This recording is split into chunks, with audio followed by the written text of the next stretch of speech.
Alors, tous les conneries que tu racontes là, ça nous apporte rien. C'est du verbiage, ça n'apporte rien. Alors un peu doucement, Non, mais attends, tu l'as entendu, non? C'est comme ça, il est mal poli. Mais tu l'as entendu, mais attends. Non, Kaza, c'est mal poli. Voilà, bon, moi, je vais faire ça. Voilà, moi, c'est s'il te plaît, Kaza, laisse-moi gérer le panel, s'il te plaît. Laisse-moi modérer. pas vis-à-vis de moi. Je vais être discourtois, c'est tout. Non, s'il te plaît. Kaza, s'il te plaît, laisse-moi modérer le panel. Allez, vas-y. Alors, Kaza, tu penses qu'il y a une école où on apprend à donner des injures, c'est ça? Et c'est toi celui qui a fait cette école-là? C'est toi celui qui a fait l'école, n'est-ce pas? Je répète, si tu as un problème particulier avec moi, on peut se parler pendant des heures au téléphone. Grand frère, Okay? excuse-moi d'ouvrir mon micro, pardon. Alors, s'il te plaît, à cause de moi, il faut laisser tomber, s'il te plaît. Hein? je laisse tomber, parce que je ne sais pas ce qu'il a bu, hein, parce que comme c'est un gars, pardon, je ne sais pas ce qu'il a bu aujourd'hui. Moi, je comprends bien. Je ne serais pas surpris. Mais je suis que si on lui fait un test d'alcoolémie, là, on va sortir comme Dakar. Non, c'est bon, moi je laisse tomber, je suis au travail. Mon micro là, arrêtez là. Oui, j'arrête.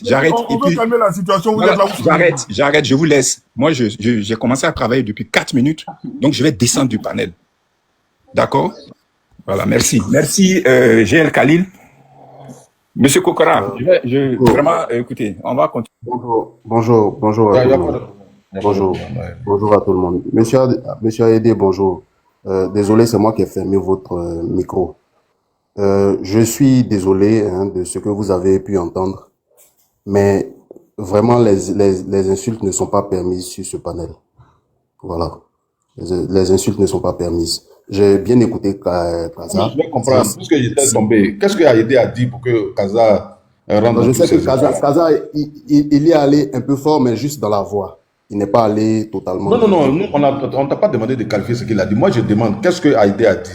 Parce que moi, j'étais tombé. Qu'est-ce qu'il a dit? C'est pour ça que j'ai pris la parole, M. Kokora. C'est ce que je suis en train d'expliquer. Pardon, Eric Ater, faut calmer la situation. Ferme ton micro, Flavio. Je vais fermer, calme la situation. C'est pas intéressant ça. Toujours on défend le même reproche. Toujours. Voilà. Les modérateurs qui sont là sur le travail. Je ne suis pas monté pour me justifier. Je suis juste venu dire à M. Aïdé qu'ici, on n'insulte pas. Voilà, c'est juste ce que je suis venu dire. Je ne suis pas venu même pour me justifier ni expliquer ce qui se passe. Non, mais tu n'as pas répondu à ma question même. Ça dit, moi, je demande. Humblement, je demande. J'ai entendu Kaza, il a levé le ton. Eric Ader, pardon. Qu'est-ce que Aïdé a dit? Parce que moi, je n'étais pas là. Qu'est-ce qu'il a dit après nos interventions? Honnêtement, je ne sais pas. Ok, Kaza, parce que... Honnêtement, je ne sais pas. J'ai entendu Kaza. Il a évoqué, je pense. À Kaza, parce que moi, j'ai cru entendre qu'il ressassait des propos tenus par Aïdé sur un autre panel. Mais moi, ce que je me demande, mais il ne lui a pas répondu là-bas. Pourquoi c'est ici que tu vas venir lui répondre? Ça n'a pas de sens. C'est ce que je suis en train de dire. Il y a eu un propos là-bas, je vais venir regarder la personne ici. J'essaie de remettre les choses dans l'ordre, s'il vous plaît. J'essaie de remettre les choses dans l'ordre. Effectivement, c'est ce que je suis en train de dire. J'ai entendu Kaza. En dehors du fait qu'il ait utilisé une discussion qu'ils avaient eue antérieurement, il a juste levé la voix, mais il n'a pas sorti d'insultes. Voilà ce que je suis en train de dire. Et donc, M. Aïdé, il n'a pas l'habitude de venir ici, en tout cas pas depuis que on a repris le panel sous ce format, et il y a eu des injures. Donc, j'essaie de dire que il peut venir, mais on ne tient pas. Il a utilisé quelle injure? Moi, je n'ai pas écouté. Il a utilisé quelle injure? Si, il a fait allusion, il a même traité à la limite d'alcoolique tout à l'heure. On l'a tous entendu. Ah non, mais est-ce que tu as écouté ce que Kaza a dit? Parce que moi, j'ai écouté Kaza, c'est même le ton même. Tu ne peux pas parler à quelqu'un comme ça. Voilà pourquoi il dit que tu as bu de l'alcool. Puisque sur ce panel, entre nous, soyons vrais.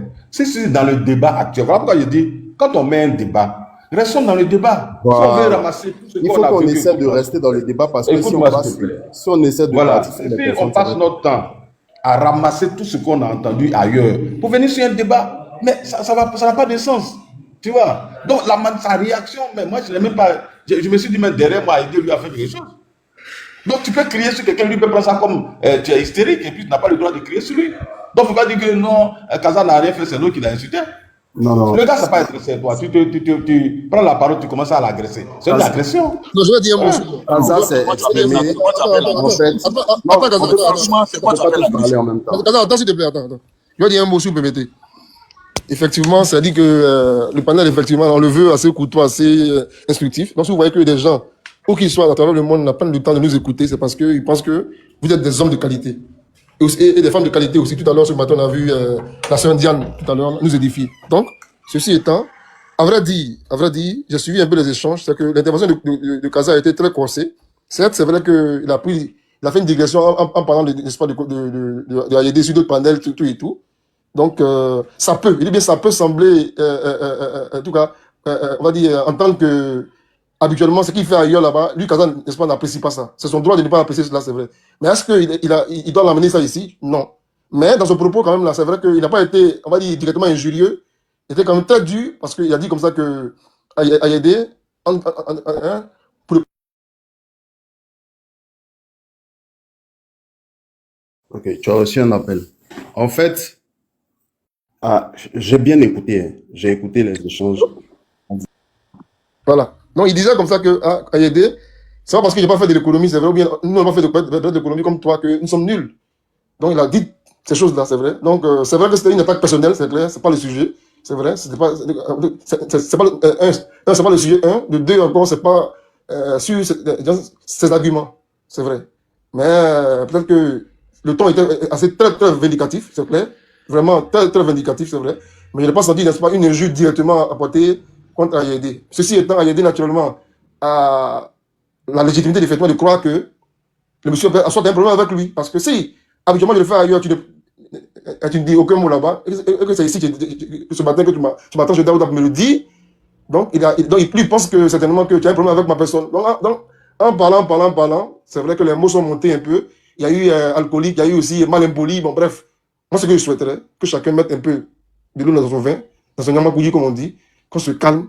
Vous êtes quand même peut-être âgés, vous deux, des aînés, avec des aînés. Je pense que après, en inbox, là, parlez-vous tranquillement. Parce que c'est rare de voir Kaza et Ayede à venir aux invectives. C'est très rare, franchement dit. Voilà. Du mémoire de Kali, en tout cas, franchement dit, c'est ma toute première fois de voir Ayede et Kaza sortir des gros mots comme ça. Donc je pense que ce qu'on va faire, c'est de se calmer.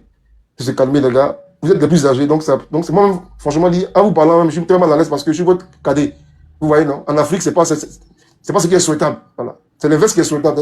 C'est moi, cadet, qui dois déconner. Bonsoir à tous. Voilà. C'est moi qui dois déconner. Merci beaucoup. Je me réveille avec beaucoup de discussions comme ça. Je pense que c'est pas beau à voir. Je pense que hier c'était Kokora et puis Kokora et Serge Assis. Aujourd'hui, c'est Ayede et puis tout. Sincèrement, je vais dire en tout état de cause. Je chercherai pas à savoir qui a raison, qui a tort, mais moi je me dis, quel que soit le niveau là, on aura fait attention les uns aux autres. S'il y a des choses là, remettez-vous-en au modérateur ou bien à moi-même. Moi, Kokora, c'est mon vieux père, fatigué même. C'est mon vieux père. Mais hier, c'était chaud, il est descendu. Donc, Kali Lebi, Eric Kate, si vous voyez qu'entre Kaza et puis Ayede, c'est trop chaud, c'est vrai que Kaza est modérateur, mais vous les descendez pour que les esprits se calment. Et puis après, on va continuer. Ouais, non. Vraiment, c'est pas possible. Vieille. On a qu'à laisser ce discours-là. Avançons dans le débat. Après, on va se prendre en inbox, on va se parler. Pardonnez. Le débat, c'est bloqué un coup, en fait. C'est bloqué un coup. Je préfère qu'on continue. Laissons ça. Après, Ayede, moi-même, je vais essayer d'appeler Kaza. Je vais voir Ayede, je vais l'appeler. On va causer. On va mettre tout ça là dans l'ordre. Mais on va pas, le débat va pas devenir la discussion entre Kaza et puis le grand frère Ayede. C'est pas bon. D'autant plus que les deux ont plus de la cinquantaine, c'est pas possible. Je vais ajouter un mot. Moi, en tout cas, je vais toujours, on va interpeller les modérateurs. D'abord, comme Daouda l'a dit, si vous voyez que les choses vont dans tous les sens, mais vous faites descendre, c'est pas par manque de respect, c'est pour calmer les esprits. Voilà. Et puis après, quand les esprits seront beaucoup plus apaisés, on les fait remonter. L'autre chose, hier, il nous a descendu. Moi, j'ai pas pris 100 balles parce qu'il savait que le débat était chaud. Donc, pour éviter même qu'on aille plus loin que ça, parce que l'enchaînement donc des paroles, on ne sait pas où ça peut arriver, et puis, alors que nous sommes censés être des frères et des amis. Mais l'autre chose que je voulais dire, sur laquelle vous devez mettre l'accent, lorsqu'on engage un débat, les problèmes personnels qui ne se sont pas produits sur le panel, et je vais dire Flavio, il a l'habitude de faire ça, et quand il est monté ce matin, il avait commencé ça. Oui, Daoud a dit ça là-bas, nanana. Mais c'est de ça qu'il s'agit. Si il y a un débat politique, tu interviens, et puis peut-être que tu peux ajouter un autre débat politique. Tant que ça reste dans le domaine politique, il n'y a aucun problème. Mais les problèmes personnels, non, lui là m'a dit ça là-bas. D'abord, tu n'as pas enregistré ce qu'il a dit, soit on te demande de faire la preuve de ce qu'il a dit, tu ne pourras pas le faire. Tu vois? Donc, à partir du moment où tu ne lui as pas répondu là-bas, mais tu laisses tomber. Tu attends l'occasion où il va répéter les mêmes bêtises, où tu es présent là, tu lui réponds. Mais c'est fini, c'est fini. Pourquoi tu vas ramener ça ici? Et c'est ça qui envoie tout. Moi, parce que si tu viens me dire que Kokora dit ça, moi, il peut te dire que je n'ai jamais dit ça. Tu as fait preuve pour dire que j'ai dit. Donc ça va aller dans tous les sens, tu vois. Si je dois te répondre, je te réponds là. Ah oui, donc ça va aider les choses à avancer. Et puis aussi, nos amis du PDC, vraiment, il faut que vous soyez calmes dans le débat. C'est parce que aujourd'hui, M. Thiam a des difficultés, qu'à la veille des élections, vous devenez fébrile. Voilà, vous prenez tout avec, vous allez insulter les gens comme ton jeune frère qui est là, qui s'en prend à tout le monde. Et c'est pas la première fois qu'il le fait, tu vois. Mais calmons-nous dans le débat. On peut ne pas être d'accord avec nos arguments, mais si on a besoin de s'énerver, ça c'est pour aller où? C'est pas intéressant. Nous avons réussi à construire un panel sur Daouda qui commence à être vraiment très bien structuré. Même en termes d'audience, on peut rester à 2h, 3h du matin à 700 personnes. Mais ça dit que petit à petit, on a construit un panel neutre où tout le monde peut venir s'exprimer. Mais c'est une bonne chose. Au moins, ça va sortir des panels partisans. Le PDCI est dans son coin, le RADP est dans son coin. On ne peut pas apprendre en étant dans son coin. Ce n'est pas possible. On a là le coin, on a fait la philosophie. On nous a dit que c'est dans la contradiction qu'on apprend. Mais tout ça, on veut mettre de côté. Hein? Et il y a des jeunes gens qui nous écoutent. Faisons l'effort de donner des... C'est vrai que c'est pas toujours que ça peut arriver, on se fâche, mais il ne faudrait pas que ça aille loin, quoi. Sincèrement, moi, je vous demande pardon. Soyons courtois, avançons dans le débat. Hein? Voilà, ne détruisons pas ce que nous sommes en train de construire. Parce que moi, pour vous dire vrai, je suis à la recherche de panels véritablement constructifs et contradictoires. Et en dehors de celui de Daouda, je ne trouve pas. Je trouve des panels partisans, donc qui acceptent difficilement la contradiction, les idées contradictoires. Mais vous qui n'acceptez pas là, si vous n'êtes pas habitué au débat contradictoire, ne venez pas ici. Parce que le panel de Daouda, on va le construire comme un panel véritablement contradictoire qui n'est pas dans un cas. Voilà. Donc si vous n'avez pas le cardio pour supporter les arguments contraires, il ne faut pas venir. Il faut rester au PDCI. Là, vous insultez les gens comme ils savent le faire. Et hier, j'ai vu Kaza et Flavio qui ont fait l'objet de procès très durs. On leur reproche pourquoi ils vont sur les autres panels. Ils n'ont qu'à rester entre eux. Mais quand vous restez entre vous là, mais vos panels là, c'est 60 connectés. Si vous avez trop fait, c'est 100. Parce que qui va aller écouter la même chanson? Elle est louange à quelqu'un ou à un parti. Mais attends, on veut construire la démocratie. On aime la démocratie, oui ou non? Parce que tu ne peux pas proclamer la démocratie et ne pas la pratiquer. Ça n'a pas de sens. Hein? Vous voyez, moi-même dans ce temps-là, je ne me voyais pas trop sur les panels du RADP, moi sur les panels du RADP, quand je sens qu'il y a des opposants. Hier, je l'ai fait à 2 reprises avec Ivoire Débat, après je suis allé chez Dame Ouattara, parce qu'il y avait des opposants. Et c'est en ce moment que je me sens à l'aise. Mais si mes amis, on est 8 en train de parler dans la salle Ouattara, mais autant faire un grain du RADP ou bien une réunion du RADP, on parle là-bas à huis clos. Pourquoi on vient en public pour parler? Merci Daouda. Excuse-moi, Khalil. Flavio, si tu m'écoutes, la règle sur le panel, hein, c'est-à-dire le modérateur qui te descend, c'est lui qui doit te faire monter. Moi, j'ai pas le droit de te faire monter. Donc, faut demander à celui qui t'a descendu, il va te faire monter. C'est la règle que Daouda a établie. Moi, je vais pas mais Kaza, au demeurant même là, la dernière fois on a parlé à Flavio. Flavio aussi, il n'écoute pas. Et je pense que toi-même, personnellement, tu lui as dit, j'ai ma vie à la télé. J'ai ma vie quand je viens sur les panels. Moi, je ne suis pas modérateur. Non, pardon, si toi tu es modérateur, là, je te jure, les gens vont plus monter. Ils vont plus monter. Général, tu as vu, Daouda, moi-même qui ai construit son panel, je ne suis même pas modérateur. Kaza est modérateur. Est-ce que toi-même, tu n'as pas un Tiamis caché? Non, mec. Non, je sais que, Kokora, je sais que si toi tu es modérateur là, il y a des gens là, ils vont. Voilà, donc vraiment, pardon. Voilà, j'aime bien Kaza. Il faut mettre de l'eau au feu et me laver, pardon. Donc, vraiment, pardon. Hein, ayons pitié. Kaza, il faut parler à ton gars Flavio. Je ne sais pas qui a descendu Flavio. Khalil, c'est toi ou bien c'est Eric? Désignez-vous, il n'y a pas un problème. Il faudrait le faire remonter. En fait, on essaie de calmer les choses pendant qu'on est en train de discuter. Lui aussi, il ouvre son micro, il veut envenimer tout ce qu'on est en train de chercher à calmer. Et à chaque fois, c'est comme ça, il retient jamais la leçon. Donc, je l'ai descendu le temps qu'on finisse de régler. Et puis après, il va remonter. Mais vraiment, Flavio, essaie de te calmer, s'il te plaît. Voilà, j'ai l'impression que les discussions qu'on a ici, là, tu les prends un peu trop à cœur. Et puis, la situation personnelle de monsieur Tidiane Thiam, tu la prends vraiment à cœur. Tout à l'heure, on t'écoutait, mais on avait l'impression que tu étais à 2 doigts de pleurer. Voilà, nous sommes juste des Ivoiriens, on essaie d'échanger sur la situation politique. Mais faut pas prendre ça à cœur comme ça. Voilà, je te fais remonter, mais faut te calmer. Quand la modération est en train de gérer, ce n'est pas à toi de rajouter ton grain de sel. Laisse-nous gérer les choses. Parce que après, effectivement, après, là, ça donne l'impression que, tu vois, les gens font pas leur truc, tout c'est pas bien.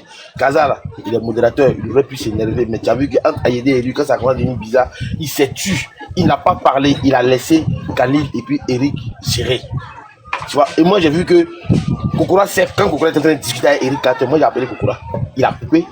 Mon peuple a compris qu'il est en train de lui passer un message, laisse le petit, il va gérer, et on passe à autre chose. C'est comme ça. Écoutons-nous. Et puis la dernière chose, c'est ce que je vais dire. Flavio, vraiment à la télévision là, face à quand il y a le cas de Tidiane Thiam qui va venir là, s'il y a une situation où on doit le Biama, il sera Biama. Mais si tu me vois sur panel là, faut pas me parler de ça. Parce que il faut que je t'offre l'occasion de me parler de ça. Et j'ai donné l'occasion. Franck Akabe, Khalil est là, on en a discuté pendant près de 4 heures. Tu n'étais pas là. Et donc, quand on a fini, laisse-moi te donner l'occasion. Si tu n'as pas donné l'occasion, vraiment, ma vie de télé sont diamétralement opposées. Ici, là, il y a des ouvertures que je fais, il y a des légèretés que je peux me permettre, tout et tout. Parce que ici, je suis un être humain. Mais à la télévision, là, je ne suis plus un être humain. Je ne suis plus un être humain. Je deviens un professionnel des médias. Donc, vraiment, pardon, évite ça, ça ne me plaît pas. Cher frère Flavio, ça me met mal à l'aise. Daouda, regarde, je t'en supplie, donne-moi 2 secondes, tu vas comprendre. Regarde, M. Ayede a commencé à s'énerver. Il a commencé à tenir des propos qui devenaient de plus en plus graves. De plus en plus graves. Donc, j'ai ouvert mon micro pour dire à M. Ayede, s'il vous plaît, laissez tomber, faites à cause de moi, laissez tomber. En quoi est-ce que j'ai envenimé la situation en disant ça? Honnêtement. C'est pas à toi de faire ça. Non, pardon, Eric, non, attends, non, Flavio, même quand tu parles avec moi ou bien que tu parles avec Eric, c'est la même chose. Ce que tu dois comprendre, Flavio, tu sais, je vais t'expliquer un petit truc. C'est quand 2 personnes au quartier sont en train de faire discussion. Dès l'instant que tu attrapes quelqu'un là, tu vas voir qu'il va commencer à se gonfler. C'est comme ça, faut pas attraper. Tu dois laisser juste le modérateur maintenir. Il doit mettre le là en même temps. Ça peut être martial, ça peut être dur, mais laisse. Mais quand toi, qui es un autre débatteur, tu parles, non, laisse tomber à cause de moi, ça va devenir autre chose. Personnellement, quand le grand frère Ayede a traité Kaza de alcoolique, moi, ça m'a pas plu. Je venais à peine de me réveiller même. J'étais encore dans les nuages, tout ça. Et puis j'ai commencé à écouter pour essayer de comprendre. Et tu vois que Eric était en train de gérer, Khalil était en train de gérer. Mais quand toi tu mets pour toi dans la, ça c'est grave. Je ne sais pas si tu le comprends. Ça c'est grave. J'entends ce que tu dis. Oh, pardon, Eric, pardon. Daouda. Pardon. Non, Eric, laisse parler, pardon. Tu n'es pas juste. Je te dis honnêtement, tu n'es pas juste. Daouda, quand j'ai dit à M. Ayede, calmez-vous, il a arrêté automatiquement. Il a dit, ok, j'ai compris. Tu vois, il s'est calmé. Et j'ai fermé mon micro. Et Kokora est remonté. Tu vois. Et Eric est monté aussitôt. Je voulais dire à Eric que ne revenons pas sur l'affaire, avançons. Parce que Kokora voulait le détail de l'affaire. J'ai dit, il s'est calmé, avançons. Pour éviter qu'on ne revienne et que ça s'envenime. Mais Eric, il ne m'a même pas écouté. Comme il ne m'apprécie pas, parce que là j'ai la confirmation, il m'a automatiquement descendu et fait croire que j'ai voulu envenimer la situation. Alors qu'il n'en était absolument pas question. Tu vois, c'est ça que je trouve injuste. Et c'est ce que je dis là. Il dit j'ai voulu envenimer. Tu pourrais réécouter la partie. Tu vas voir en quoi est-ce que j'ai envenimé la situation. Il faut que Eric, pardon, il faut arrêter. Et puis il faut arrêter avec cette façon de me descendre de manière mal. Flavio. Ok, tu vois que là, tu es Flavio. Il faut arrêter. Écoute. Il faut arrêter. Écoute. Pas respectueux à mon égard. Flavio. Non, Flavio, écoute-le. Que c'est pas ton rôle de venir régler les problèmes sur le panel. Ce n'est pas ton rôle. Tu es débatteur. Moi, je venais en tant que débatteur. Est-ce que tu me vois débattre avec quelqu'un? Voilà, je joue mon rôle. Je distribue la parole. Pourtant, j'ai plein de choses à dire, mais je me tais et puis je distribue la parole. Parce que c'est moi le modérateur. Donc, tu me laisses modérer. De temps en temps, si je te demande d'intervenir ou si par affinité, peut-être, tu peux intervenir pour calmer quelqu'un, ok. Mais ce n'est pas ton rôle. Et apparemment, tu veux pas intégrer ça. Et le fait que je te le dise, tu prends ça comme une injustice. Ce n'est pas ton rôle. Flavio, tu peux pas dire que moi, je ne t'apprécie pas. On n'a jamais eu de problème. On n'a pas de problème. On cause bien. Moi, je viens sur ton panel. Et toi-même, tu as des difficultés à calmer les gens sur ton panel. Souvent, je me moque de toi. Je dis, mais c'est toi qui fais ça parce que toi, tu as l'habitude de créer des problèmes ailleurs. Mais chez toi, tu veux calmer les choses. Voilà. C'est pas ton rôle. C'est juste que tu dois intégrer ça. Il faut intégrer ça. C'est pas ton rôle. Quand il y a les discussions, garde ton micro fermé. Laisse les modos gérer l'affaire. Voilà. C'est tout ce qu'on te demande. Sinon, il n'y a aucun problème. Je t'ai déjà dit, ta prise de parole ici, là. Personne ne peut dire que ce n'est pas bien, parce que l'objectif, c'est qu'on puisse échanger. Ce n'est pas un panel qui appartient à un parti politique. Donc, autant les avis s'entrechoquent, comme M. Kokora l'a dit tout à l'heure, autant c'est encore plus intéressant. Ça n'a rien à voir même avec l'audimat, mais au moins ça permet aux gens, aux quelques personnes qui sont connectées, de pouvoir retenir quelque chose. Mais si on vient et qu'on dit tous la même chose, on dit que tel est beau, tel est bien, tel fait bien la politique, etc., mais ça n'a plus de sens qu'on se retrouve pour parler. Ce serait une perte de temps. Voilà, donc c'est juste ça. Il faut intégrer ça. Et puis arrête d'ouvrir ton micro n'importe comment, s'il te plaît. Je vais pas avoir à te faire descendre tout le temps comme ça. Donc, Daouda, si tu as quelque chose à dire ou bien... Si... Donc, merci. Je pense qu'on va continuer sur le débat. C'était quoi le sujet d'ailleurs même? Khalil, remets-nous dans l'axe du sujet. En fait, tout à l'heure, on en parlait, donc, dans les échanges, donc nous sommes tombés plus ou moins sur la décision de l'ONU concernant Laurent Gbagbo et Tidiane Thiam. Et donc, en parlant, donc, comme à l'accoutumée, Flavio a frappé encore dans l'article 48 et puis les institutions. Il a estimé que les gens du RHDP étaient trop dans l'angélisme, pour le reprendre mot pour mot. Il estime que ça va pas, donc, mais en même temps, il a semblé avoir quand même une distance entre ses propos à lui, Flavio, et puis ceux de Jeune Premier. Flavio dit en substance ceci. Lui, il dit que la procédure même, n'est-ce pas, initiée auprès de l'ONU, lui semble un peu superflu, parce que lui, il pense qu'il n'y a pas à rêver, Alors que, en revanche, Jeune Premier, lui, bien qu'étant du PDCR, lui, il estime que, au contraire, il fallait y aller, donc c'est une bonne procédure. Donc chacun a donné son avis plus ou moins, pourquoi on a parlé, le grand frère a dit, s'est exprimé. Et ceux qui, peut-être, n'est pas, bon, on va dire, tout à l'heure, c'est vrai que, mis à part la polémique, il s'est aussi exprimé, il s'est exprimé aussi, je pense bien, il s'est exprimé aussi. Donc voilà plus ou moins le sujet qui nous retient pour l'instant. La procédure devant l'ONU D'accord, donc je vais profiter alors pour nous remettre tout dans l'axe, donner mon avis sur la décision de l'ONU. Moi aujourd'hui, j'avoue que j'ai un problème de cohérence. J'ai un problème de cohérence avec les gens du PDCI et les gens du PPACI. Parce que voici des gens qui, dans les années 2010, bon, le PDCI n'était pas dedans à cette période-là, le PDCI était bien collé dans les jupons du RDR en ce temps-là. Mais des gens qui ont vilipendé l'ONU, des gens qui ont voué aux gémonies l'ONU, des gens qui ont accusé l'ONU de tout et de n'importe quoi. On a même eu droit à des chansons, tout et tout. Mais aujourd'hui, ils ne s'en rendent même pas compte. Quand tu cours pour aller demander au secours à l'ONU, mais quelque part, tu es en train de justifier l'acte qu'ils ont posé il y a 15 ans. C'est ce que ça veut dire en fait. Tu attends d'eux qu'ils te prennent une décision.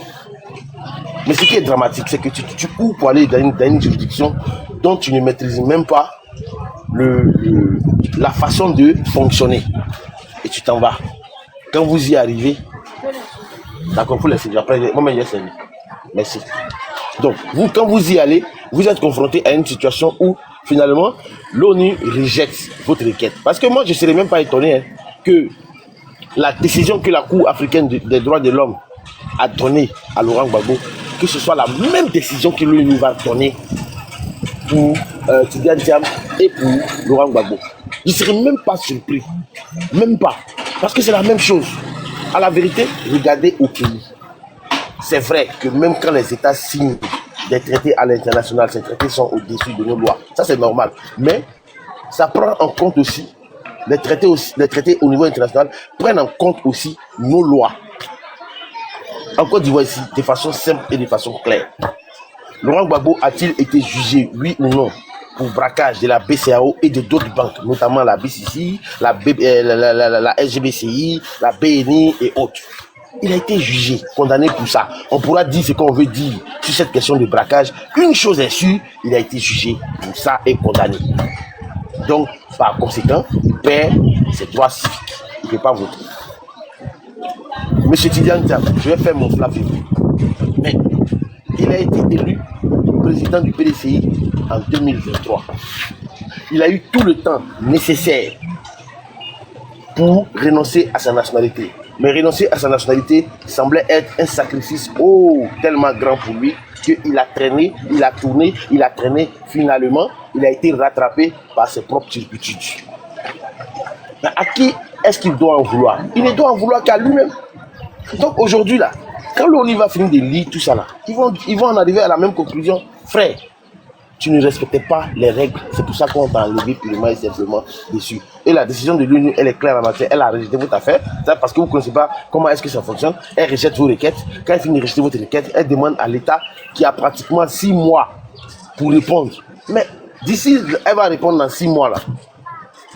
Élection là, c'est le 25 octobre. C'est fini, c'est mort. L'affaire est down. Donc, c'est-à-dire que c'est ce qu'on appelle dans la boxe, c'est un chaos debout. Tu as arrêté, mais tu es déjà chaos. C'est fini. Politiquement, ils t'ont mis chaos. Donc, tu as encore du temps devant toi. Aujourd'hui, M. Jean-Louis Billon est allé déposer sa candidature. Vous pouvez, chacun de vous, que ce soit le camp Billon, le camp Thiam, chacun peut ravaler son vomi, chacun peut ravaler son ego pour dire, bon, le PDCI ne peut pas rester sans candidat. Bon, tous les parrainages que nous avons récoltés pour, comment on appelle ça, pour M. Tidjane Thiam, on va les récolter sur Jean-Luc Billon. Si vous ne voulez pas de Jean-Luc Billon, il y a Akossi Benjo. Si vous ne voulez pas de Akossi Benjo, il y a Jean-Marc, il y a comment ça s'appelle? C'est Jean-Marc, il y a Jean-Marc Yassé. Il y a plein de personnes, plein de cadres au PDCI qui peuvent porter malheureusement les aspirations du PDCI. Mais non, Tidjane Thiam dit c'est lui. Parce que oui, effectivement, Tidjane Thiam a bénéficié de quelque chose. Beaucoup de personnes ne le savent pas. Il a bénéficié de quelque chose. Parce qu'à un moment donné, quand Petit avait commencé à avoir certaines velléités au sein du PDCI, il a décapité les pouvoirs au PDCI. Donc tous les pouvoirs, toutes les prérogatives sont revenus vers lui. Donc aujourd'hui, la seule personne qui est capable de convoquer un bureau politique, ou bien c'est une convention, mais aujourd'hui là, c'est Tidjane Thiam. S'il dit il ne veut pas, c'est bloqué, c'est fini. Pourtant, il est groggy. Pourtant, il est debout, mais il est KO. Il va faire quoi? Il va rien faire. Et on va nous faire parler. Et chaque fois quand tu parles, ça énerve les gens. Quand tu parles, ça agace les gens. Quand tu parles, les gens s'énervent. Pourtant, si on était aux échecs, on allait dire échec et maths. C'est fait. C'est fait. Vraiment, les gars. Jeune premier, c'est fait. Flavio, c'est fait. Mon vieux Kaza, c'est fait. C'est fini. Comment banal? C'est-à-dire qu'avant même qu'on arrive aux élections là, le 1 KO du RAGP là aura eu raison de vous. C'est fini. Donc, mon très cher Eric Carter, Khalil, j'en ai fini. Ils sont dans de... En fait, aujourd'hui, là, les gens sont en train de parler parce qu'ils ont envie de parler. Et comme nous sommes là, nous sommes une copie parfaite de la France, on se plaint de tout, nous sommes des grognons, on va grogner jusqu'au 25. Et puis après le 25, on va passer à autre chose. Sur ce, je m'arrête là. Tu as été très long, hein. Éducateur, tu peux gérer la modération un peu, s'il te plaît? Non, je m'apprêtais à te dire que je défends. D'accord. Ouais. Vas-y, je vous écoute. Je pense que... Tu es d'accord avec moi que tu dis que j'ai été trop long, mais tu es d'accord avec moi que j'ai dormi pratiquement 2 heures du temps, j'ai pas parlé. Je confirme, effectivement. Et puis c'est bon aussi que tu parles parce que ça peut couper le live, hein, tu vois, non? C'est ça. Est-ce qu'on m'entend? Très bien. D'accord, je pense que après Kaza... Comment ça mon tour passé, M. Koukora avait parlé. Quand ça a parlé, c'est à moi de parler. C'est vrai. Bon, vas-y. Tu as écouté tout. Dada Koukora, vas-y. Élément de réponse. Parle. Vas-y, jeune premier, c'est à toi de parler. Ok, d'accord, il n'y a pas de souci, merci. Je pensais que mon micro était ouvert. Je voulais juste dire que, parce qu'il faut qu'on le dise une bonne fois pour toutes, il y a des gens qui pensent qu'au PDCI, il y a des crises. Parce qu'il y a des informations qui sont distillées sur les réseaux sociaux.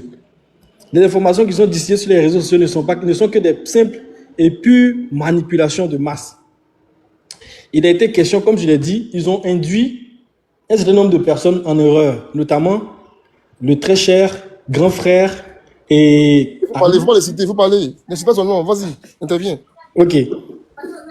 Et donc, ils ont induit beaucoup de gens en erreur, notamment des gens du parti au pouvoir qui, eux, l'utilisent comme argument. Voilà, c'est tout à fait normal, en disant que même la jeunesse du PDCI est contre.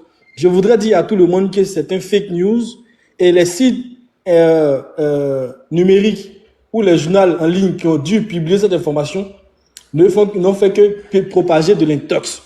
Concernant Valentin Kwasi, il n'a jamais dit qu'il soutenait une candidature contraire à la candidature de celui qui a été choisi à la convention. Vous partez sur la page.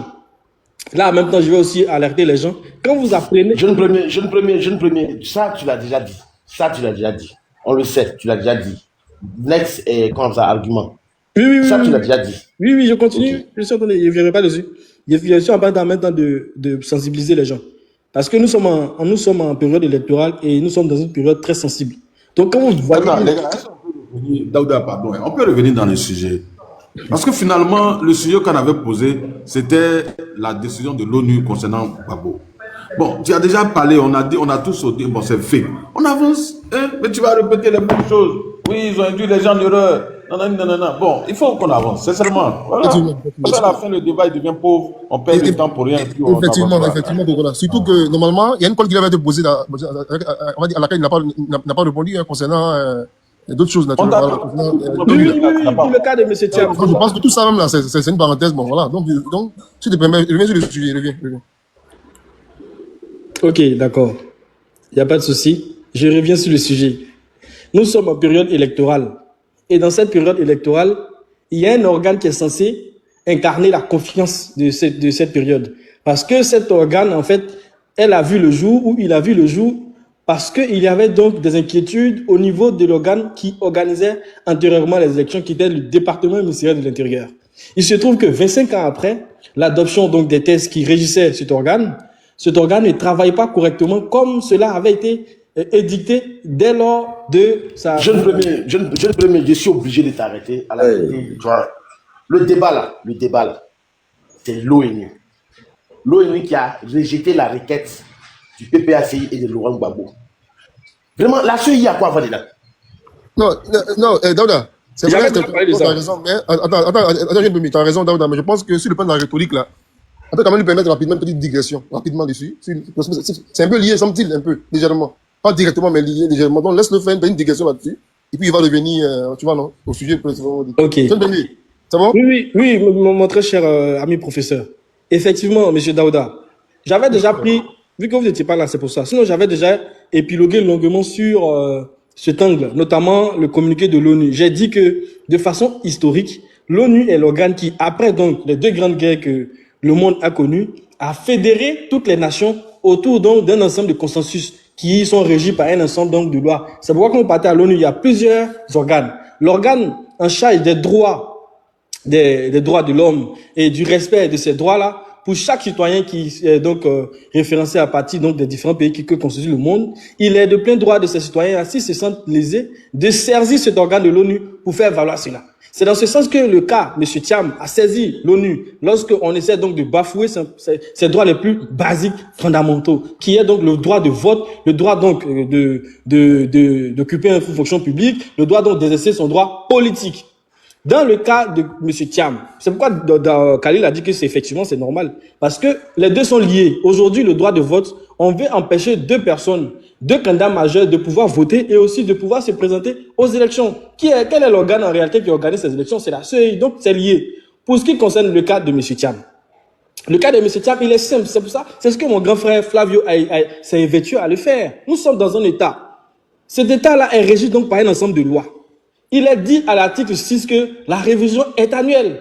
Si vous-même, votre propre plateau, mon très cher Daouda, avant que vous ne soyez là-bas, sur ce plateau-là, M. Kubier est passé. Il a dit que la révision est annuelle. Et en ce moment, Serge Kouachi y était encore. On a eu à lui dire, est-ce que vous avez suffisamment d'argent? Élisée Bouloubou a dit, mais qu'est-ce que tu en sais? Et le répondant qui était donc M. André Bois a dit, effectivement, s'ils disent qu'il peut le faire, c'est que voilà, la vidéo est là. Et à cet instant, pendant cette période, M. Kubier demandait à ce qu'on lui fasse confiance. Et devant, pas plus tard que je crois l'année dernière, M. Kubier, devant le peuple de Côte d'Ivoire, représenté par les parlementaires au niveau donc de l'Assemblée nationale, a dit que aussi il y a donc de l'engouement pour la révision de 2024, il ferait la révision de 2025 et il y allait défendre un budget de plus de 27 milliards. Et ce budget a été accordé par le peuple de Côte d'Ivoire, de par son État. Et donc il revenait à M. Kubier d'ouvrir la révision de la liste électorale pour que des citoyens tels que M. Thiam, ainsi que tous les autres Ivoiriens qui étaient dans des démarches d'obtention des documents qui leur permettaient de s'inscrire sur la liste électorale puissent le faire. La preuve en est. L'Union européenne, dans ce sens, a apporté un fonds à la Côte d'Ivoire qui permettrait donc à des citoyens ivoiriens de pouvoir avoir légalement leurs documents qui leur permettent de pouvoir s'inscrire sur la liste électorale. Mais qu'est-ce que M. Cubier a fait? M. Cubier a pris l'argent, il s'est assis dessus, il a promis aux Ivoiriens de faire la révision. Là où la révision se faisait en 4 mois, il a pris de façon personnelle et je dirais malveillante 8 mois pour le faire afin d'induire les partis politiques en erreur. Parce que les partis politiques, autant que le peuple ivoirien, a fait confiance à M. Cubier lorsqu'il avait été donc nommé à la tête, lorsqu'il avait été élu à la tête de la CEI. Il a demandé à ce qu'on lui fasse confiance. Il est parti sur TV5 Monde, il nous a demandé, nous, diaspora, de lui faire confiance. Il est parti sur RTI, il a demandé qu'on lui fasse confiance. Il est parti sur NCI, il a demandé qu'on lui fasse confiance. Donc les partis politiques n'avaient pas à juger de la mauvaise foi de M. Cubier quant au non-respect de sa parole, parce que M. Cubier a dit qu'il ferait la révision. Et donc quand on arrive en 2025, quand M. Cubier refuse de faire la révision, on va priver donc le droit de vote de M. Thiam. Mais M. Thiam ne peut pas rester indifférent face à cela. Parce que M. Thiam sait qu'au niveau de la justice ivoirienne, c'est déjà biaisé, parce que la justice ne rappelle pas à l'ordre M. Cubier pour dire vous avez des engagements vis-à-vis de l'État dont nous constituons un pouvoir. M. Thiam va saisir l'ONU pour que cette ONU-là puisse alerter l'État de Côte d'Ivoire pour dire que vous avez des obligations. Il faille que vous mettez toutes les dispositions en place. Selon l'ONU, selon la CEI, dans son fonctionnement, elle est censée proposer une date qui est validée par le gouvernement pour que la révision se fasse. Jeune premier. Désolé de t'arrêter encore, malheureusement. Tu sais que tout à l'heure, tu as voulu donner des leçons aux gens concernant la désinformation, mais dans tes propos, tu viens de faire de la désinformation. Ok, d'accord. C'est très grave. Je voudrais que tu je suis en train de te le dire, tu es pressé pourquoi? La CEI n'a pas accepté, n'a jamais pris l'argent de l'Union européenne. Jamais de la vie. Et elle n'a pas ce droit-là, elle n'a pas ce pouvoir-là. C'est la première des choses. C'est pas ce que j'ai dit. Écoute-moi. C'est ce que tu as dit. Non, je suis encore vivant, M. Daouda. Tu sais, écoute-moi. Vas-y. Écoute-moi très bien. C'est pas ce que j'ai dit en tout cas. Tu as dit quoi? Honnêtement, Yann, attends. Voici ce que j'ai dit. Yann, pardon, ferme ton micro, s'il te plaît. Voici ce que j'ai dit et je le répète encore. J'ai dit, pour que M. Cubier puisse permettre aux gens, aux Ivoiriens de s'inscrire sur la liste électorale, ce qui est tout à fait normal, il y a même l'Union européenne qui a dégagé un fonds auprès de la Côte d'Ivoire pour que les gens puissent faire des démarches pour obtenir les documents qui leur permettent de pouvoir s'inscrire sur la liste électorale. Jamais je n'ai dit que l'Union européenne a déversé l'argent à la CEI pour que la CEI puisse inscrire les gens. Non. L'Union européenne a apporté un fonds à la Côte d'Ivoire pour faciliter donc l'obtention des documents concernant les fonds. Jeune premier, s'il te plaît. Vraiment. Tu dis la CEI a pris l'argent. Tu as dit la CEI, voilà comment ce que tu as dit expressément. La CEI a pris l'argent, c'est assise dessus. Ça, c'est le budget de la révision de la liste électorale. Mais le budget là, il n'est même pas disponible à la CEI. Ou bien tu vois comment un budget fonctionne. Vraiment, je ne suis pas d'accord, M. Kokora. Mais non, quand tu dis qu'un budget a été voté. Parce qu'on veut dire mes propositions encore vivantes. Hein. Nous sommes dans un débat, j'apprécie la qualité du débat. Il faut pas désinformer. Allô, est-ce qu'on m'entend? Jeune premier, attends. Tu vois, non, quand quelqu'un a la parole, tu me laisses le d'abord terminer, puis après, tu prends la parole pour dire non, ce que tu as compris, c'est pas ce que j'ai dit. Voilà. Ou bien c'est pas ce que j'ai voulu dire. Voilà. Tu vois, non? Ok, d'accord. Bon, je vous écoute, c'est ce que vous avez entendu, et puis je rétorque. Je t'explique, jeune premier, tu vois, ce que tu as fait là, c'est de la désinformation. Mais je pense pas que c'est ce qu'on appelle dans nos jargons de la mésinformation. Tu as reçu une information partant d'une bonne intention, dont tu penses que c'est vrai. Et donc, toi, tu l'as diffusé. J'ai devant moi ici un article de Jeune Afrique. Pourquoi l'État a refusé 12 millions d'euros d'aide pour financer les élections. Et l'article date exactement de... attends, je vois pas bien la date. Du 13 mai 2025. Ça a été publié le 6 mai 2025, modifié le 13 mai 2025. Et pour te dire que la commission électorale indépendante ivoirienne a décliné l'offre de financement des grands bailleurs internationaux, dont l'Union européenne, pour la présidentielle du 25 octobre. Les fonds ne seront cependant pas perdus pour autant. Précision. Cela pourrait... L'article, le reste est payant, bien entendu, mais je te donne l'information que l'État de Côte d'Ivoire n'a jamais accepté parce que l'État de Côte d'Ivoire savait pertinemment, et ça c'est mon analyse politique qui te le dit, généralement quand l'Union européenne, les grands bailleurs investissent de l'argent dans ton élection, comme au temps de Laurent Gbagbo, où il s'est assis pour dire que lui n'avait pas l'argent, tout et tout. L'ONU a payé l'argent, l'Union européenne a payé l'argent. Donc, c'est eux qui décidaient de notre élection. Donc, quand ils ont venu à leur argent pour dire ils vont investir de l'argent dedans, l'État de Côte d'Ivoire a dit non, on ne veut pas de votre argent. Nous, on a l'argent pour organiser nos propres élections. Voilà. Donc, vraiment, gardez votre argent et puis restez là-bas, observez simplement. Donc, tu ne peux pas venir t'asseoir sur un panel pour dire que l'Union européenne a dégagé de l'argent pour cela, comme tu l'as modifié en fin de compte. Ça, c'est la première des choses. La deuxième des choses, tous les ministères, tous les départements qui ont besoin du budget, quand il y a la session financière au niveau de qu'on appelle ça la session budgétaire au niveau de l'Assemblée nationale, chacun s'en va s'asseoir pour dire je veux 50 milliards, je veux 100 000 milliards, je veux 200 milliards, je veux 300 000 milliards. Quand le budget est voté, ça ne veut pas dire que l'argent est dans ta poche. Parce que quand on vote là, l'argent là, il faut aller chercher. On peut voter ton budget, mais l'argent n'est pas dans ta main et c'est pas dans ta poche. Parce qu'il faut que au niveau des impôts, au niveau de la douane, au niveau du trésor, au niveau de beaucoup de choses, il faut qu'on puisse collecter l'argent. Donc, arrêtez à tout moment de dire oui, ils ont voté le budget. Voter le budget ne ça veut pas dire que l'argent est dans ta main. Donc, je pense que tu pars d'une bonne intention, mais ta démarche là, elle est un peu alambiquée. Et il faut éviter de donner cette information-là aux gens. On peut donner ça dans les petits grains entre nous de non-sachants, mais pour nous qui savons là, vraiment, quand tu le dis, ça fait saigner nos oreilles. Tu vois? Donc, faisons attention. C'est ce que je voulais te dire. Va sur le sujet, laisse les questions de CI. Tu vas te perdre. Laisse les questions de CI, va sur le sujet de l'ONU. C'est plus facile pour nous tous, c'est plus facile pour toi. Voilà. En fait, non, excuse-moi, avant que je ne première puisse préciser sa pensée, en fait, il doit comprendre que je vois ce qu'il tente de faire, j'ai compris. Mais seulement que, en réalité, c'est deux sujets différents. C'est-à-dire que l'aide que les bailleurs peuvent apporter à la Côte d'Ivoire pour faire son état civil là, n'a rien à voir avec les élections ou la CEI. C'est vrai que tu fais une allusion, on comprend où est-ce que tu vas, mais ça n'a rien à voir en fait avec. Parce que d'ailleurs même le financement intervient, n'est-ce pas, dans une année non électorale, depuis des années avant. Donc ça n'a rien à voir avec 2020. Donc l'allusion que tu tentes de faire, on comprend. C'est du politiquement correct, on comprend plus ou moins, on comprend où tu vas. Mais ça n'a rien à voir techniquement avec le sujet des élections ou quoi que ce soit. Voilà ce que je veux dire. Mais vas-y, vas-y. Alors, vous comprendrez qu'effectivement, ce que j'essaie de dire, c'est que pour pouvoir s'inscrire, il faut bien écouter ce que je dis pour ne pas que cela prête à confusion. Moi, j'apprécie, si c'était en Côte d'Ivoire, j'allais appeler NCI pour passer donc sur la quotidienne info parce que c'est très intéressant. Ça permet donc aux jeunes comme nous de pouvoir montrer de quoi on est capable concernant l'analyse donc des sujets politiques. La CEI procède à l'inscription donc. Non, mais je premier, ça te manquait de respect, juste n'a pas le niveau. Wallah, tu n'as pas le niveau. Même Instant n'a pas le niveau. Non, laisse-moi communiquer à moi. Non, laisse-moi communiquer, s'il te plaît. Laisse-moi communiquer tranquille. C'est votre avis, je le respecte. C'est votre avis, je le respecte. Laisse-moi communiquer en paix.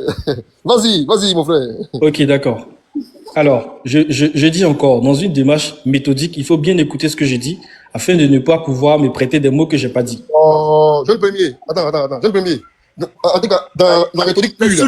Moi, je comprends pas. Pourquoi chaque fois que laisse-moi parler? Kaza, faut te calmer.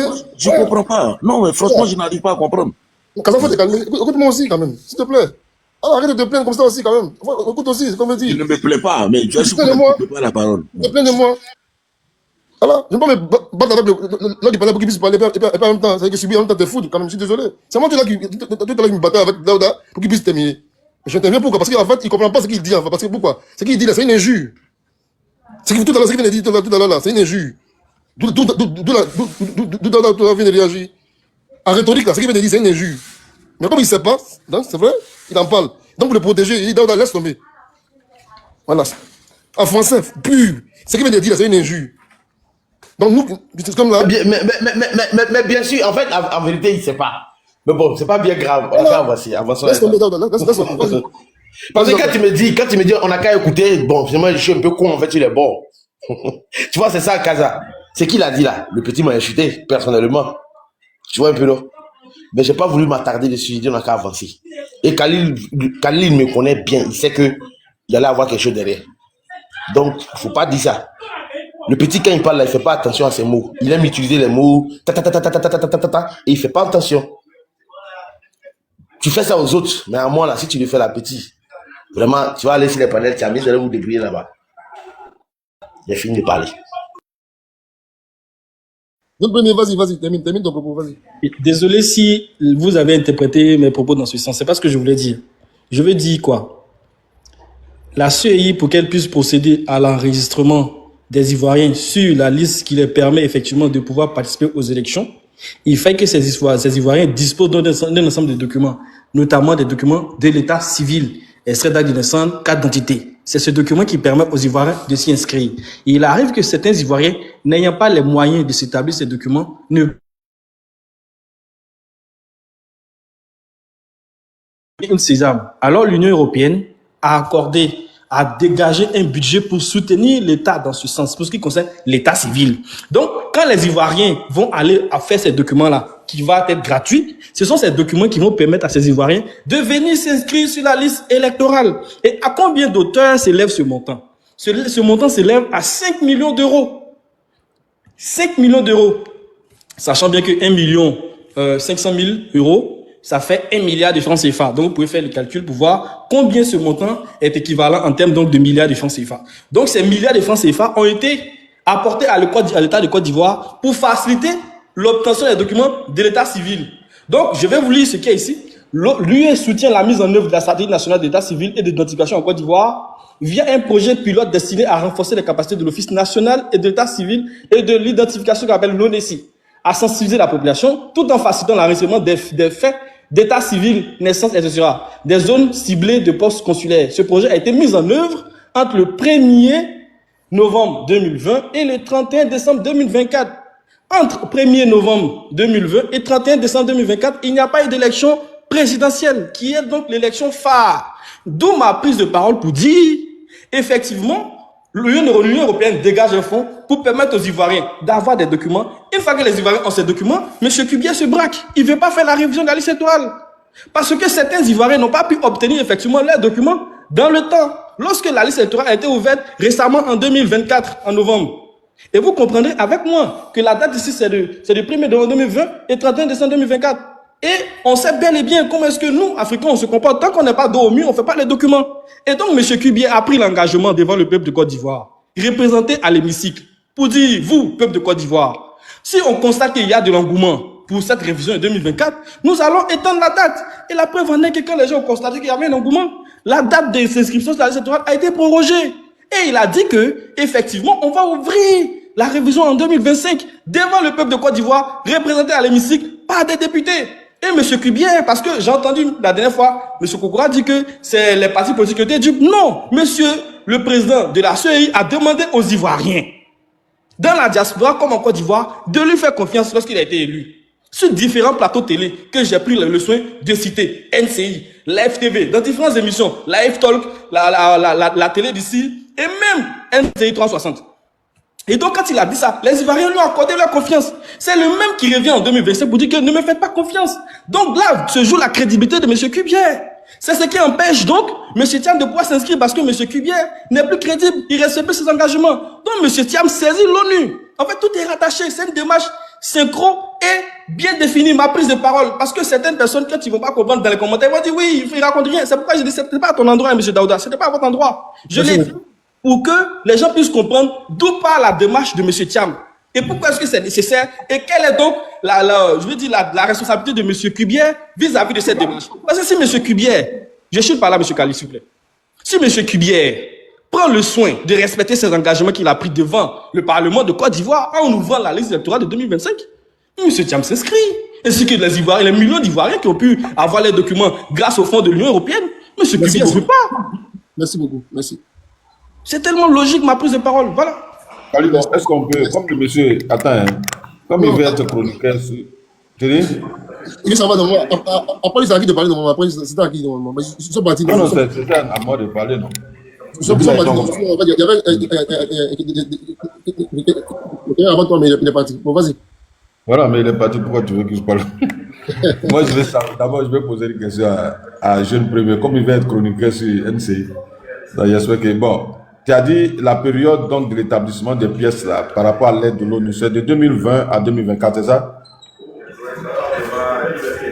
Jeune premier. Jules Monaco, oui, c'est un projet pilote. Donc, le projet a été mis en œuvre entre le 1er novembre 2020 et le 31 décembre 2024. Voilà, donc en 2022, il y a eu une révision de liste électorale. Pourquoi est-ce que ces gens qui ont eu les papiers ne sont pas inscrits?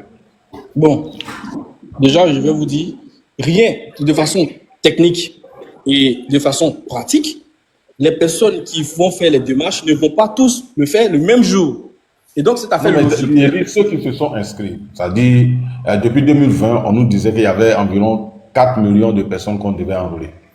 Et donc, je suis d'accord avec toi que l'Union européenne va aider la Côte d'Ivoire à l'effet de ce que les gens puissent avoir le papier. Le projet a été lancé en 2020. 2 ans après, il y a eu révision de liste électorale. Donc, on suppose que 2 ans, ceux qui avaient besoin de papier, effectivement, se sont fait établir des documents dont, logiquement, ils devaient être sur la liste électorale. Non, c'est pas comme ça marche, M. Kokora. Mais ça marche comment? Voilà, merci pour la question. Elle est très belle, votre question. Pertinente d'ailleurs.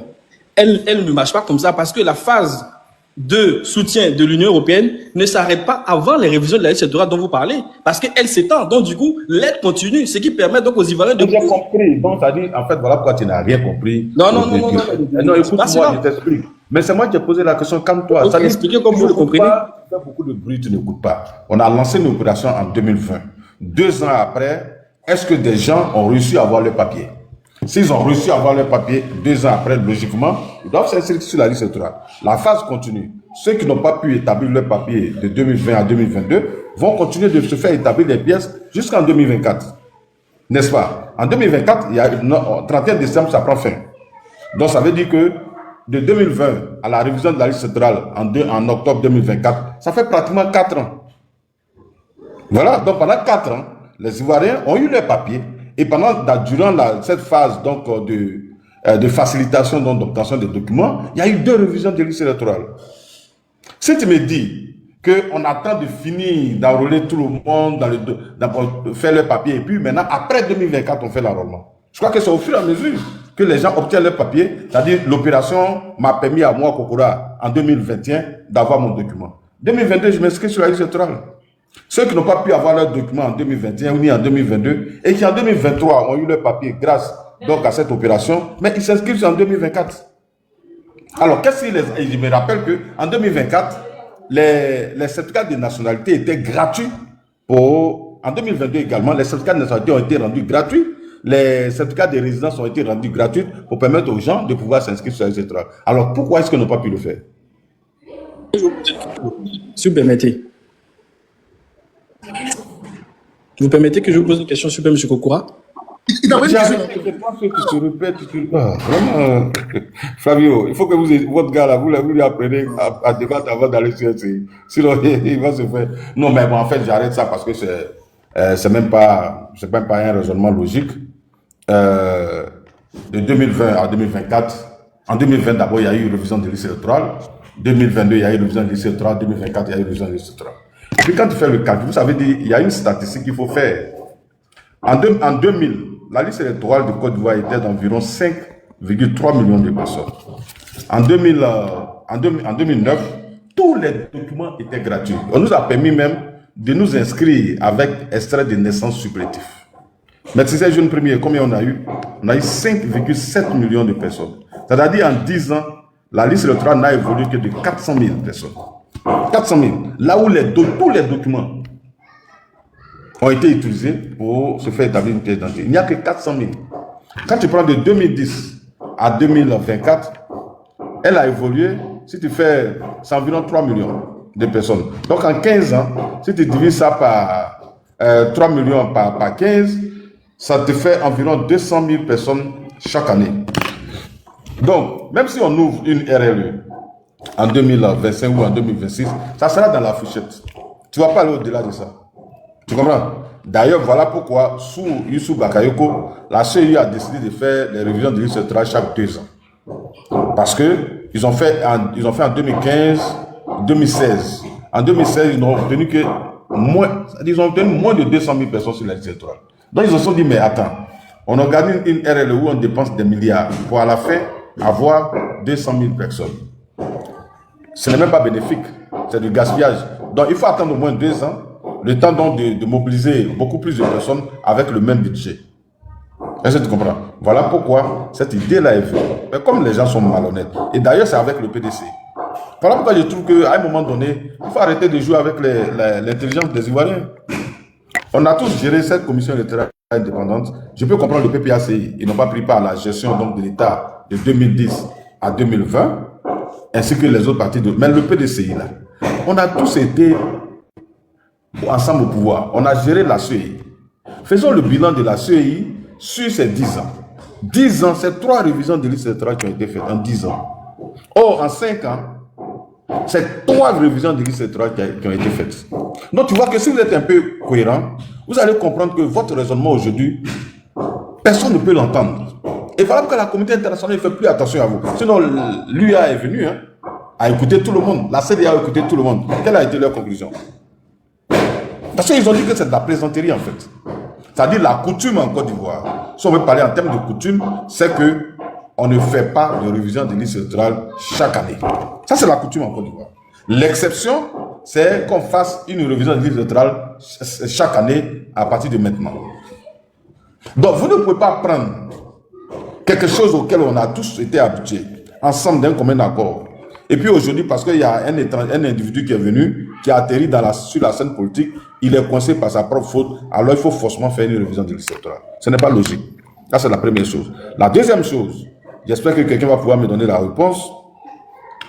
Alors, pourquoi est-ce que les partis politiques là, ont accepté la révision de la liste électorale de octobre à juin?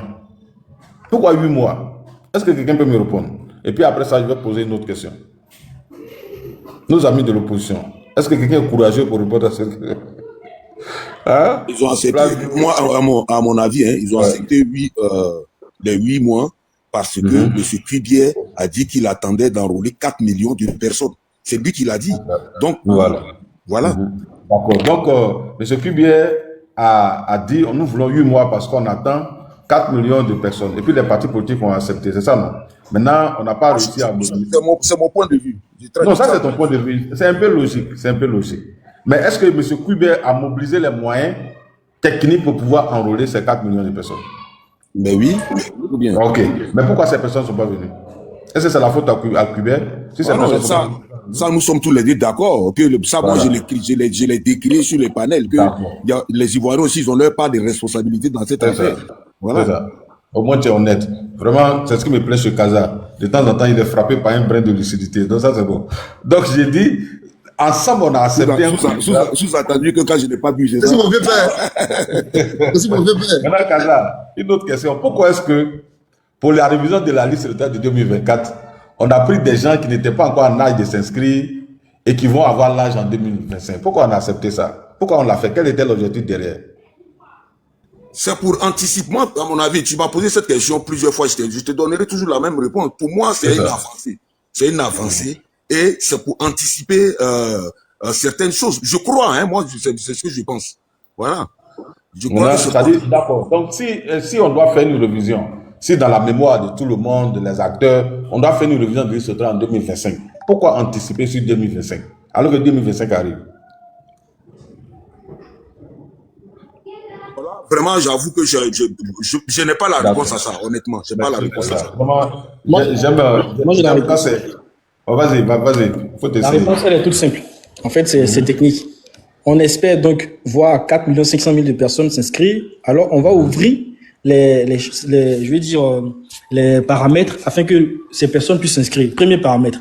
Il y a des gens qui ont moins de 18 ans qui effectivement disposent donc des documents. On peut les capter, ce qui va réduire l'engouement dans les centres d'enrôlement pour l'année 2025.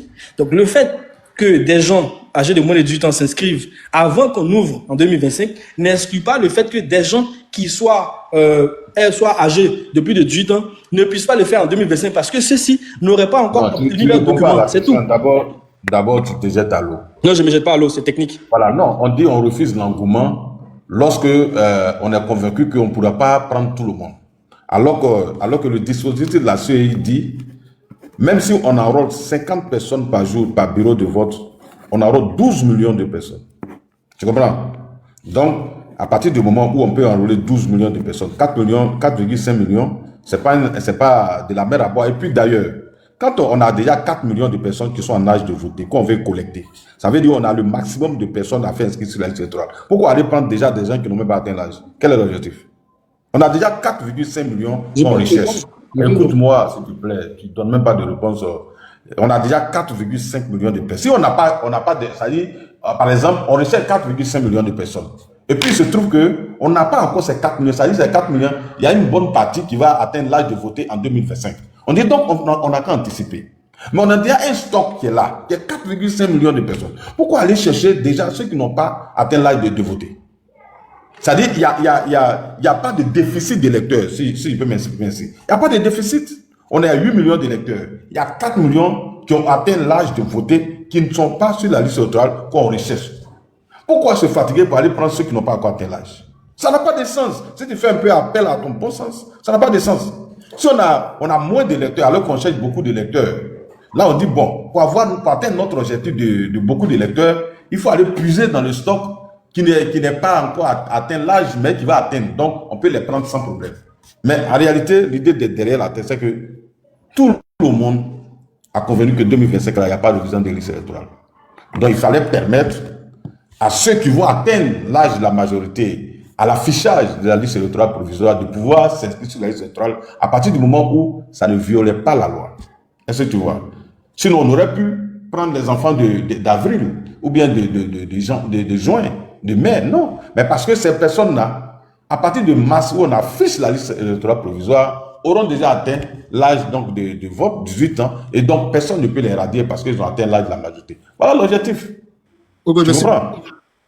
Voilà, donc je finis rapidement pour dire, sur la question de M. Thiam, bon, j'attends encore le communiqué qui est dit dedans que l'État de Côte d'Ivoire devait faire des observations, elle a traîné le pas, et puis elle n'a pas fait. Voilà pourquoi M. Thiam, donc sa décision est reportée en janvier ou en mars 2025. Vraiment, j'attends ça pour voir ta bonne foi. Maintenant, l'autre chose, comme on l'a dit, on va peut-être se répéter, mais moi j'ai dit, en 2025, il y a eu une révision des listes électorales si on tient compte de la définition stricte de l'article 6 qui définit la RLE comme étant un processus qui se fait dans l'année afin de prendre en compte les mutations intervenues au cours de cette année. Quand quelqu'un est décédé en janvier, je prends toujours mon exemple, à l'affichage de la liste électorale provisoire en mars 2025, il est radié. C'est une mutation qui intervient dans le corps.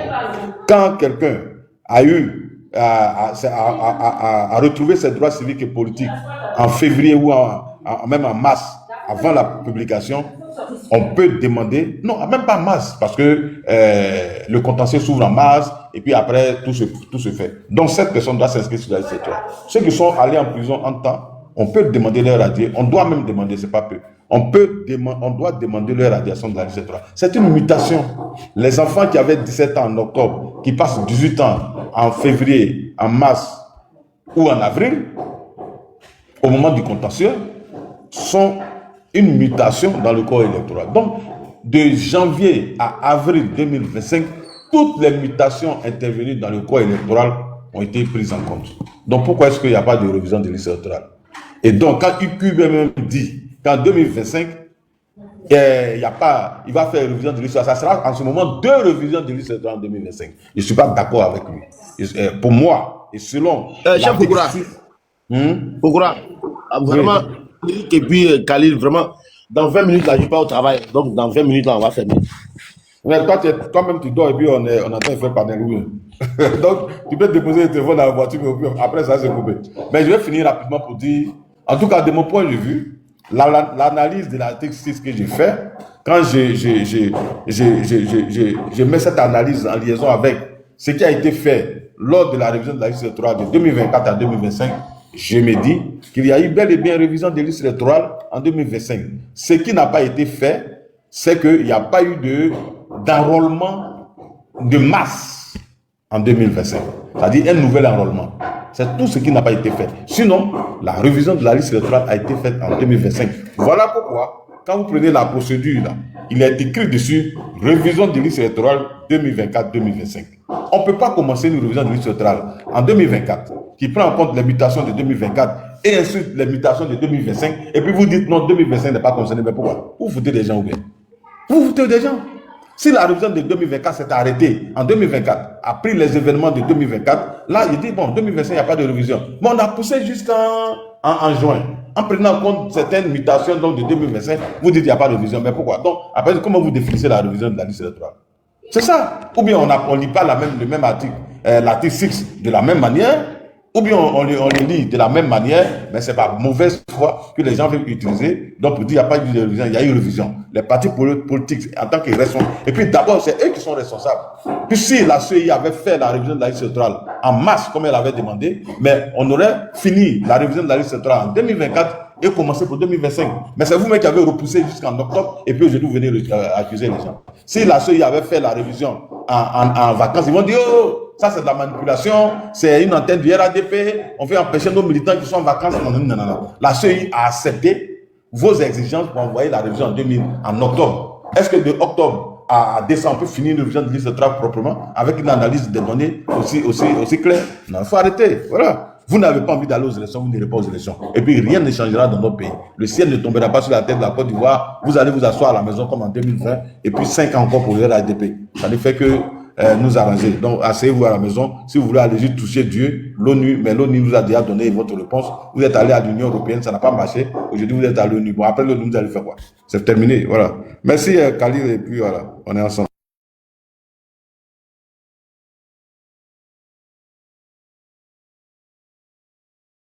Kalim est absent, il n'est pas auprès du téléphone. Bon, Flavio, Non, mais moi, je suis c'est à là, je toi. suis là. Mais Kamina n'a pas parlé. Yann Kamina, est-ce qu'il a parlé? Non, il y a Flavio. Non, Il y moi, a Flavio. je vais parler C'est à quand même. Flavio de Parce que parler. Daouda, excuse-moi, mais la distribution de la parole, là, elle est critiquable, sincèrement. Mais mon frère, je me lavais. Moi, j'étais ma bière. Là, mais j'étais porté sur cette droite. C'est une monopolisation de la parole. Tout à l'heure, jeune premier, vous avez dit... Qui? Attends. Tout à l'heure, jeune premier, quand il a démarré sur la CEI, vous l'avez arrêté. Vous l'avez dit, reviens au débat, c'est l'ONU. Le monsieur qui est descendu tout à l'heure, lui, il a fait son développement sur la CEI. Personne ne l'a arrêté. Il a fini son temps. Il a enchaîné. Il a fait des démonstrations, posé des questions. Pendant au moins 20 ou 25 minutes, nous, on était là, on attendait. On écoutait seulement. On attendait. Les mêmes choses qui nous sont reprochées là. Tout à l'heure, on a donné la parole à jeune premier. Dès qu'il a commencé, on l'a coupé. Tu l'as coupé, toi-même, Daouda. Ensuite, Kokora l'a coupé. Ensuite, Kali l'a coupé. Ensuite, toi, Daouda, encore, tu l'as coupé. Les mêmes choses que vous nous reprochez, vous faites exactement les mêmes choses. Mais si on fait, on est descendu automatiquement sans aucune autre forme de procès. On est descendu. Bon, regarde, comment il s'appelle Flavio? Oui. Tu sais, jeune premier, c'est mon petit frère. Tu comprends, non? Et c'est un enfant que j'aime bien. Malheureusement, généralement, quand il parle, il fait beaucoup d'amalgames. Il mélange beaucoup de choses. Personnellement, je ne l'ai pas arrêté pour l'empêcher de parler. Je l'ai arrêté parce que pour essayer de recentrer ce qu'il disait, en fait, parce qu'il y avait beaucoup de mauvaises informations dans ce qu'il disait. Tu comprends un peu? Voilà. Ça n'a rien de... Il n'y a pas de la méchanceté derrière, il n'y a pas de quelque chose de vraiment caché. Voilà. Faut pas dire ça, c'est pas intéressant, vraiment. Je comprends ce que tu veux dire. Mais en tout cas, moi, je le dis à titre personnel. Hein. Très souvent, quand je suis sur ton panel, je trouve qu'on n'est pas traité comme on devrait l'être. Moi, je comprends que tu as des gens privilégiés avec qui tu as des affinités, mais je souhaite qu'on soit traité. Parce qu'on est dans un débat politique. Tu vois, quand je suis monté, je voulais répondre aux commentaires ou du moins à la position que tu as prise sur la télé. Tu m'as dit non. Mais moi, j'estime, au fond de moi, j'estime que je dois y répondre. Pourquoi? Parce que j'estime que tu as dit quelque chose sur mon leader, celui que je défends. Donc, si j'ai une tribune et que je... Non, pardon, faut pas revenir dessus. Je vais pas en parler. Je respecte ta position. Mais j'estime que quand j'ai une tribune et que je peux corriger ce fait-là, parce que je trouve qu'il y a un truc qui a été dit sur mon leader qui n'est pas correct et que j'ai un élément qui rectifie le propos, j'estime que je peux donner ce propos-là. Mais je pense que si on dit quelque chose qui est pas correct sur le président Alassane Ouattara et que Kokora est là, il va même pas te laisser finir. Il va t'arrêter, te couper et répondre et corriger. Et tu vas lui laisser la possibilité de le faire. Tu vois? C'est des fois ce qui m'embête des fois. Mais bon, bref. Je vais revenir au débat. C'est que moi, j'essaie de te dire, je te dis, laisse que l'occasion te soit présentée. Tant qu'il ne te donne pas l'occasion, là, faut pas prendre. Attends que moi, je te donne l'occasion. Oh, toi, tu laisses jamais qu'on te donne l'occasion. Non, mais j'ai respecté. Est-ce que j'ai forcé? Tu l'as dit. Tu l'as dit, est-ce que je l'ai fait? Je l'ai pas fait. J'ai fait le mot. Je n'en ai pas parlé. On est d'accord. Maintenant, moi, je vais te faire une déloyance. Parce que moi, je trouve aussi que ça fait plusieurs fois sur le panel que dès qu'il y a un incident me concernant, tes modos, non, pas tes modos, parce que je pense que Kali, lui, ne fait pas ça, mais ton modo, Eric Carter, là, il exagère. Systématiquement, il me descend. Et je trouve que c'est irrespectueux à mon égard. Donc, qu'il arrête un peu. Voilà, qu'il arrête. Bon, ok. Parce que Bon, les mêmes choses qu'il me reproche là, il y en a qui ouvrent le micro, il ne le fait pas aussi. Il ne le fait pas. Donc, il ne peut pas avoir ce traitement à géométrie variable là, et puis ça va passer crème. Donc, qu'il arrête de me descendre. Voilà, il peut fermer mon micro, c'est possible. On a la possibilité de fermer le micro. Mais il ne peut pas me descendre selon son bon vouloir, comme il veut, comme si j'étais son vulgaire petit. Non, ça commence un peu à m'agacer. Donc, qu'il arrête de me descendre n'importe comment. Très honnêtement, voilà, je commence à en avoir ras-le-bol de ces traitements de 2 poids 2 mesures. D'accord, c'est bien compris, c'est bien Ça, compris. c'est une doléance que je te fais. Maintenant, tu peux...